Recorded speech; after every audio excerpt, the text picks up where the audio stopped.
the Rose. I haven't Have seen you not it. seen No, his? I haven't seen Well, Tony, they're kind of charming, but they're like that, you know. I mean, everything is just sort of wild.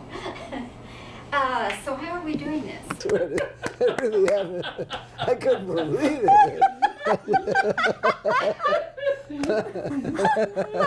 It was just the beginning when like the gays were coming up. Okay. It's always the last thing Yeah. to do is adjust the collars, which whatever. reminds me. Well, Tony, welcome back. Oh, thank you very much. How marvelous to see you. I always look forward to Thanks. it. Yeah, it's always a treat to have you around to talk with you, and most of all to hear you sing, of course. Thank you. Let's talk a little bit, first of all, about the tour, because you're calling it the Bennett Berlin Right. tour as your tribute to Irving Berlin Right. for his 100th birthday. Imagine he's 99 years old right now, and it's amazing. I never met the man, you know, but I hear these stories because a lot of the disc jockeys and television personalities are talking about the fact that they're going to all celebrate his 100th anniversary, and I hear these fantastic stories about him because first they say he's a recluse, and yet ASCAP is telling me, you know, the American Society of Composers, that he calls every week to check on his royalties. You know, he's 100 years old. He's still a great businessman, and he's just on top of things, just like an 18-year-old. I mean, he's just wide awake. What do you suppose that man has made from his music through the years? Well, let me put it to you this way. From 1922 to 1926, he had more hit records than the whole Beatle catalog. And then he went on to write for Ethel Merman and Frank Sinatra and Bing Crosby and Bob Hope and all the great entertainers in America. And he just, I remember the famous Alec Wilder, the great classical musician and musicologist, and he got angry at Alec Wilder because he said Alec was writing this book about the great American composers. And he said, what makes you the greatest American composer? I mean, it's unusual. You don't read music. You know how to write them better than anybody else. And he said, well, I'm like a tailor. That's how he described himself. He said, if Perry Como needs a suit, I make a suit for him. He said, if Frank Sinatra needs a suit, I make a suit for him. Well, this, you know, Alec Wilder is a highly intellectual guy, and he got miffed by the whole thing. And he said, how could you say that? You're the greatest American composer, and you're saying that you compare yourself to a tailor? Well, then, of all things, the great Alec Wilder and Irving Berlin got into a big fight. And he put in a lawsuit, he created a lawsuit. He said, if you put my name in your book, he said, I'm suing you. He said, I do not want any of my manuscripts in your book. So he's a very unusual type businessman, you know, he's unlike anybody else. And you still have not met him? Oh, no, I haven't. And you won't? I don't really care to. I mean, you know, I found out that the great masters, you know, like the Pablo Casals and the Duke Ellingtons and Picasso and all the great masters, Chagall, when they get older and they're creative, they're so busy and they really, you know that they're going out. So I wouldn't want to disturb them. I mean, I meet a composer. I'm an interpreter. I interpret songs, popular songs. When I do what the composer has in mind, it's as if I had met all of them, whoever it might be. It might be Jimmy Van Heusen or Mr. Berlin, whoever it may be. I don't have to meet them personally. Of course, it's a joy. I knew Harold Arlen real well, and he was a great friend, and it was one of the treasures of my life that I knew him. But most composers, I like to leave them alone because they're just creative people that write, like Mr. Berlin writes a song every day. And I wouldn't want to pick up a phone and talk to him while he's writing a song. He might come up with another God Bless America. One of the songs on your album, When I Lost You, how did you come to put that on the album? Well, I always knew the story about that tragic. That's what made him immortal to the universe, because he wrote the famous Alexander's Ragtime Band, and everybody loved it. It was a big popular song. And he married this lovely society woman, and a very beautiful girl, and they went to Nassau on their honeymoon. And of all things, she just came down with a great illness and tragically died right after that, within weeks of a marriage. So he wrote that one right from the heart. It had nothing to do with money. He wrote When I Lost You. Well, when the public, years ago, in the 20s, you know, when they heard that song, that changed that forever. He was just immortal. I mean, that he's never had to look back after that song, because he just touched everybody's heart in the whole world. So that's why I put that song in the album, because it's the only song in the album I did without any accompaniment. It's just a cappella, and I think I did right by the song. Will you be doing it here at the Venetian Room? Yes, I will. Oh, Yeah, marvelous. we do a nice section of Berlin songs. Marvelous. Look forward to that. Tony, you know, all of us have songs, Tony Bennett songs and Sinatra songs and all kinds of songs. And they trigger very rich memories in our lives. And some of them are happy and joyful, and some are a little bittersweet and sad. And some songs will just bring tears to our eyes instantly because of the memories associated with them. Are there any songs like that for you? Well, the one I love is, excuse me, the one I love, I sang for the Queen Mother, who happens to be a fantastic lady. And I did a command performance. I had done 4 or 5 command performances. I'm a very fortunate singer. But this one time, she was so lovely, and it was she gave me 100 strings, and I sang for her that night, and the next day I requested, could we go in a recording studio with these strings, because I never heard a sound like that. And the great American cornet player, who was Louis Armstrong's favorite player, Bobbie Wygant, he played one of those Gleason records, and he was my favorite musician. We used to call him Little Jesus. He was just an angel.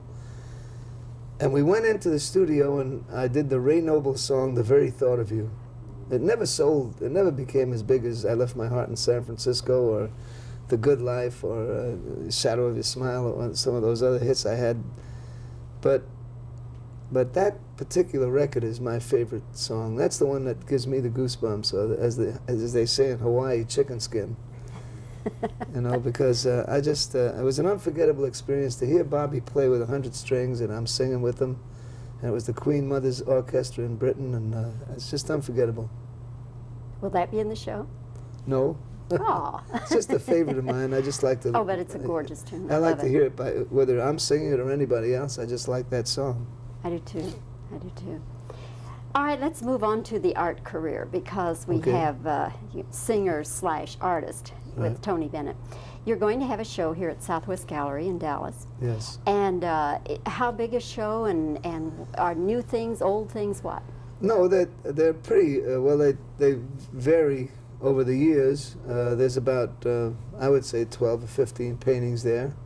We're also going to have prints of one print of Greece and one print of the south of France that I did. And I'm looking forward to it. I always have a lot of fun meeting the public, real intimate. Are you painting more, singing less, or what? Well, right now it's 50-50. And I paint every day, and I sing every day. So it's working out where I have 2 occupations. When I sing, it's Tony Bennett, and when I paint, it's Benedetto. And you haul the easel and everything around with you, your paints and all? No, I don't have an easel with me, but I have watercolors and gouache and pen and ink, and because I just use portable equipment on the road. I really love oil painting, but when I get home, that's when I do that.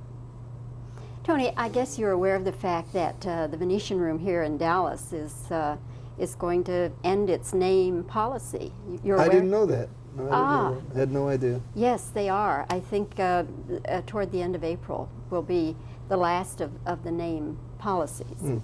And so I just wanted to get your feelings about that, because you have sung many, many times here at the Venetian Room. Well, I think it's a shame because I know how much the public loves that room. They love going in there, and I just think it's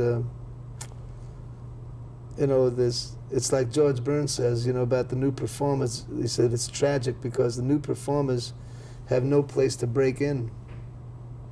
He said they have no room to get lousy before they get good. That's the way George Burns puts it. And now it's a whole new world. I mean, all the masters are gone. The Count Basies, the Woody Hermans, the Duke Ellingtons, the Stan Kentons, that really created the great band age. And the singers are gone. As far as the crafty ones, that just worked from one city to another and then came back to New York after a year and played the Palace or the Paramount. So it's a whole new era.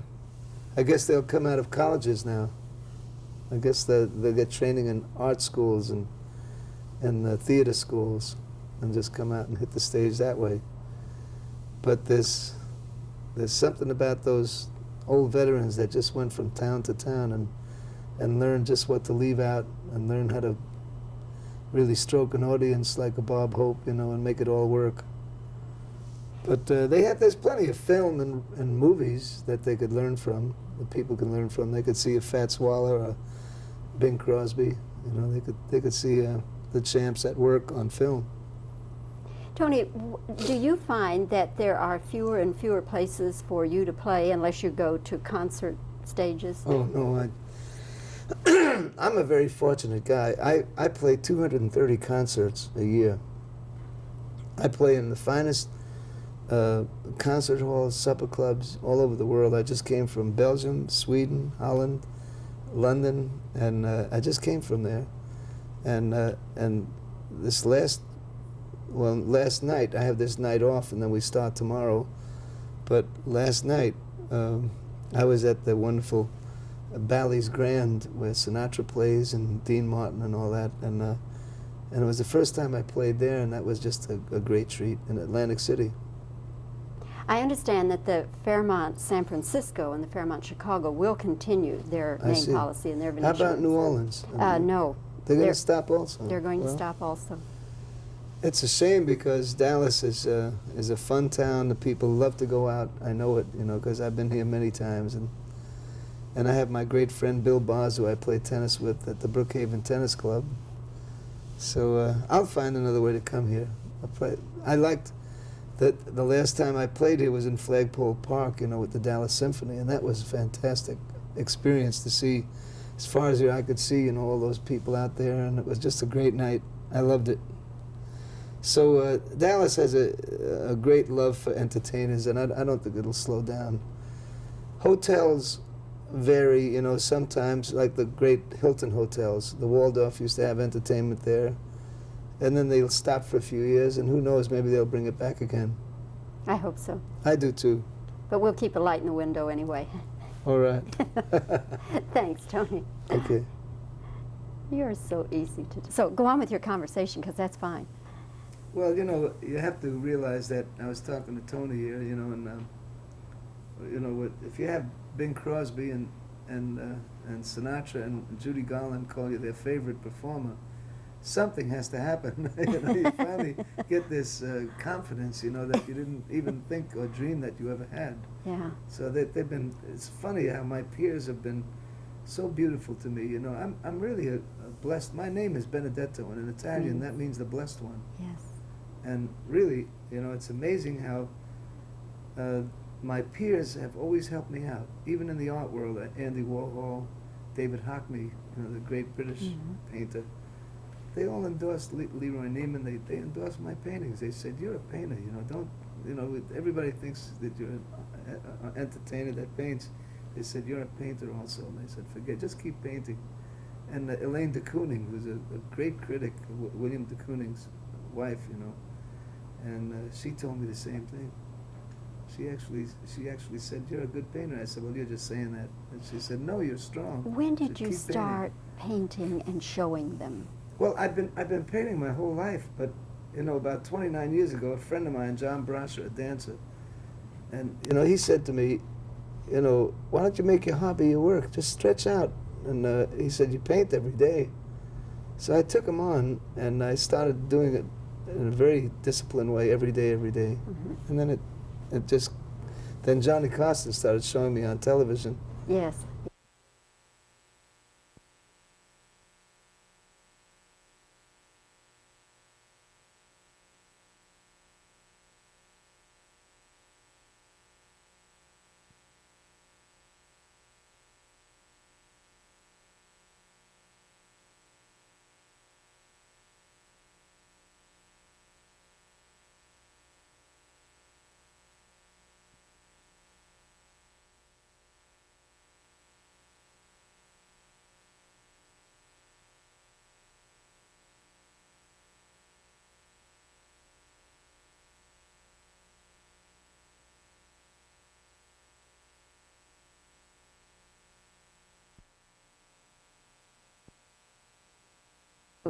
About 3 of these, and Tony, if you can, a little mini movie. Okay. All right. Tony, what are some of the impressions you have of Irving Berlin? Well, he just knew how to write songs better than anybody else. It's like Jerome Kern, the great composer, said, he is American music. Okay, that's fine. What do you suppose Irving Berlin has made in the way of money through the years? He's a 5-star ASCAP of the Publishing Association. He's actually made more money than any other composer. That includes the whole Beatle catalog. It's amazing. Okay. All right. Still rolling? Yes. Okay. Are you painting more and singing less, or what? Well, right now it's 50-50. I paint as much as I sing, and it feels great. It's a nice balance. Okay. All right. Tony, what is your reaction to hearing that the Venetian Room here in Dallas is ending its name policy? Well, I think it's wrong myself, but I hope they make it happen again sometime. Tony, do you find it harder and harder to find good places to perform? Oh no, I work about 250 dates a year, so that there's plenty of places all over the world. A lot Good. of supper clubs, a lot of beautiful concert halls. Great. Okay, that should do it, Scott.